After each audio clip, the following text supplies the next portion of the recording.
It is game time. You are now rocking with the best. Roe Parrish on your screen, along with David Griffin, whose basketball acumen is second to none. A champion was crowned at the amateur level. Still a ways to go before we crown one on the pro level. However, we're about to sort everything out, especially you got to start in the Eastern Conference because things are a little jumbled trying to get that last 8th seed. Yeah, to some degree, this has been a battle of who wants it least between these three teams. Charlotte on a tear, 7-3 their last 10, 3 straight wins. They're playing at the highest level of these three teams right now. James Borrego's done an exceptional job with this group. James Borrego's done a great job. Look at their schedule over the next couple of games. They're going to play the Cavs and the Magic, who have already secured a spot in the playoffs. Just looking at Charlotte, the miraculous victories that they've had, 2 over the Raptors, Jeremy Lamb hitting game winners in both of those, Kemba Walker playing out of his mind. Looking at the Hornets, and of course we know it's the 8th seed, so you'll probably end up getting fed to the Milwaukee Bucks. However, what can they take from this if they do make the playoffs? Well, I think of those three teams, Kemba might be the most terrifying individual weapon that Milwaukee would have to try to find a way to neutralize, because he can get white hot. He can get the kind of hot that there's not a whole lot you do about. Now, again, because he's smaller, playing against a team with Milwaukee's length and athleticism defensively, may not be a great matchup. But again, once he's really rolling, there's not a lot you can do to put the genie back in the bottle. So I think if you're Milwaukee, that's the team you might least want to see of those three teams just because of that. You mentioned the phrase white hot. We all know that D. Wade and the Miami Heat have been white hot over the years. He's been a player that can definitely catch fire, especially in the postseason. Doesn't look good so far for him and the Miami Heat to make the playoffs. Right now, they will have to have a lot of help and get victories. What's your assessment of the Miami Heat and D. Wade on his way out? Well, first of all, I think we all were done a huge disservice when he wasn't able to get the ball on the inbounds play the other day. Yeah, that was pretty It bad. would have been fun to watch him get to have another potential signature moment there. What I think's happened with that team is they really were overachieving to a huge degree. Despite the fact that they had a great number of injuries, they were showing up, they were competing at a really high level every night. They've fallen off in these last 10 games. I almost feel like there's been so much energy and emotion caught up in Dwayne's farewell that they may not have been ignoring the noise quite as well as they could have on the way home. So some things probably have to happen for them to get in. Looking at D. Wade right now, I'll ask you real quick, over and under, his last game is going to be at Barclays Center, over or under 28 points? What do you think, just off the top?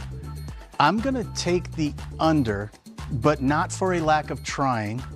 I think in moments like these, I remember in Phoenix when we had Dan Marley's last game, and all the crowd wanted to see was Thunder make one more three.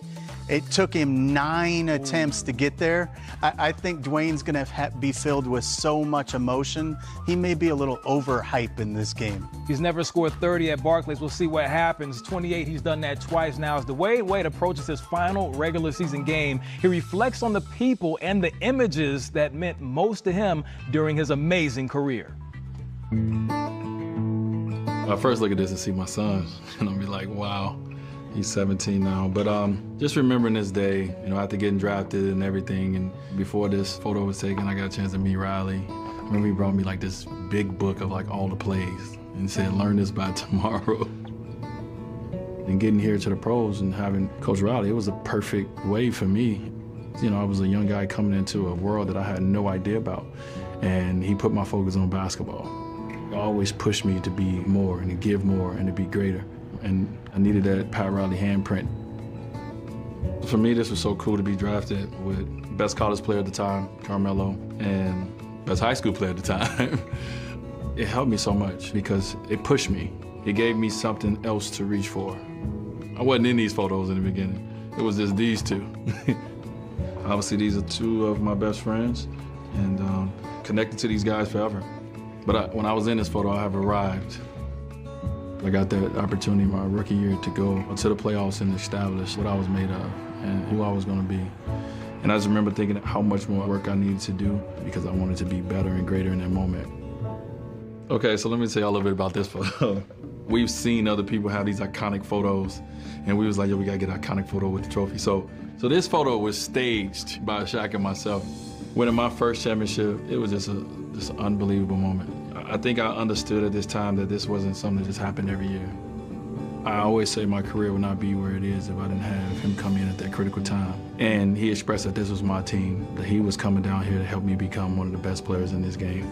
I took that to heart because I knew what his career was about. His career was about competing for championships.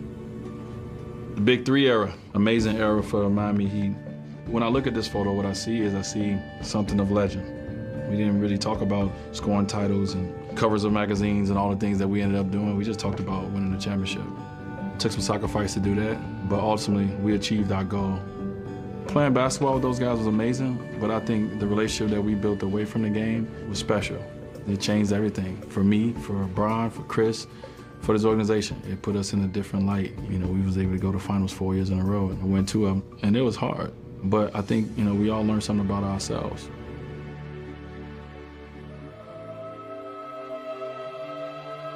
You know, it's a good photo. It's a good shot. But it's just an embrace with my mom. This is our relationship, you know. We just, you know, we have a lot of love for each other. And just an embrace and a thank you. Being a little boy, your mom is the world. She's everything. And the relationship that me and my mom built early on in my life was always her letting me know and telling me that my life was bigger than basketball. And then she knew I wanted to play, but I used to also tell her, Mom, I want to do something else too. You know, I want to be a doctor, or I want to be a police officer, whatever I wanted to be at the time. But, you know, I just always wanted to make her proud. So far, during this last season, this is probably one of the most emotional moments for me. It was one of those moments of realizing that it's almost over. You know what I mean? Like, this is the last time we're going to compete against each other. And I love competing against this guy. You know, a good friend of mine and one of the greatest to ever play the game. What I remember most about my NBA career, I don't think it's one memory. I couldn't have predicted the career that I've had, the places I've been, the people I've been able to meet along the way, and the joy that I felt throughout this game, and the hurt and the pain that I felt throughout this game. I could never have predicted it. You know, I'm thankful for being able to go on this ride. This whole journey has been special. Excellent watching that right there. D-Wade, a magnificent career. When you think about D-Wade, what was the signature move or thing that you remember watching him play, of course, against your teams on a number of occasions, going up against LeBron? Yeah, for me, the thing that I think about in Dwayne's career, and this is going back to when he was first drafted, I was with the Phoenix Suns at the time. That team that won a title for Miami with he and Shaq together, they had no ability whatsoever to keep up with our 7 seconds or less Suns. They wanted no piece of us. Pat Riley was very vocal about wanting no piece of us. They had lost us 2 times by 30 points each. And that team goes on to win a title in large part because Dwayne went from where he was as a young player to where he became as a champion. He took a quantum leap once he got in the league, became the consummate winner. And the thing that I think about relative to Miami and Dwayne more than anything else, this was a freak of nature shot blocker from the 2-guard position. His ability to be a defensive playmaker and steals and blocks without fouling really sort of changed the nature of the game, and actually, as quiet as it's kept, as much as people like to talk about Steph Curry revolutionizing the game, Dwayne's ability to do those things, to get steals and blocks without fouling, really changed the nature of defense in this league. Surpassed Michael Jordan early this season for the best shooting guard or guard ever to block shots in the NBA. Now you move to another champion in Dirk Nowitzki, who hasn't announced he's going to retire yet. However, his last home game is going to be played. You can see both Dirk and D-Wade right here on this network. When you look at Dirk and his career, he's had so many great moments, an MVP, finals MVP, again, right here against the Phoenix Suns. What's remarkable to you about Dirk's career? Well, I think more than anything else, when you look at Dirk, like Dwayne, this was a trailblazer. This is somebody who changed the nature of the NBA forever. When he came into the league, he was essentially a spacing 5 before there was such a thing. They didn't know where to play him. People didn't know who to guard him with. He was the most impossible matchup in the Western Conference for several years. And people really didn't understand what he was doing for the game, both here in the NBA, but internationally as well. He changed everything. He definitely changed the game. Don't change the channel because you'll be able to see both of those gentlemen on our air. But on Wednesday, it is crunch time. 3 hours on the final night of the regular season. All the playoff seedings will be decided and finalized, and you can check it out on this network. Tobias Harris, he is going to be in the playoffs. He's been a key to their late playoff push. Don't go anywhere. You're going to see him right here on this screen coming up on Game Time. Not easy to join a team mid-season, but Tobias Harris has fit in right with the Sixers. He sat down with Jared Greenberg to talk team chemistry and the expectations that the Sixers have for themselves. Tobias, let's talk playoffs here. And for you personally, 3 years ago, you had that run and opportunity to go in the playoffs with Detroit. Pistons back in the playoffs. 4 of their 5 starters had never played in a playoff game prior to this series. You have some guys that want to compete. They have a roster of guys that get after and not afraid of the moment, even though they're young. How excited are you knowing what that limited experience was like to get back to the playoffs this year? Yeah, I'm super excited. I mean, since that time, I've been striving and working as hard as I can to help myself be in a situation to get back to the playoffs and to get back that feeling of just going out there and competing with your team and excelling. So this is going to be a great time for us, and I'm excited for the opportunity. What is different about the playoffs? This time around, I would say the team that I'm on, for sure. And just the atmosphere, every single play, every possession, being magnified and just mattering to the max. So this is going to be a big run for us, and we're excited for it. Well, the addition of Tobias Harris to the starting unit makes me believe they have as good a starting 5 as there is in the league. The Sixers made a bold statement this season by bringing in you, by bringing in Jimmy Butler, making several in-season moves where it feels like all the chips are being pushed to the center of the table. Yeah, I mean, I think obviously there's a lot of expectations from the outside. What we like to do is keep inside our goals of what we want to accomplish, how we're going to accomplish them, how we're going to come to work every single day and better ourselves as a unit with our chemistry. So obviously we made some great moves for win-now moves, and that's what we're expecting to do, and that's what we're looking forward to. You're talking about the external noise that you hear. Is there a sense of pressure now to perform in the playoffs? I would say with our talent group, as a team, we kind of put that pressure on ourselves too. Listen, we have the max amount of talent, especially in our starting lineup, that we should be going out here and imposing our will and making our opponents pay every single night. So that's how we look at it as a team. And obviously that there's probably that expectation from the outside.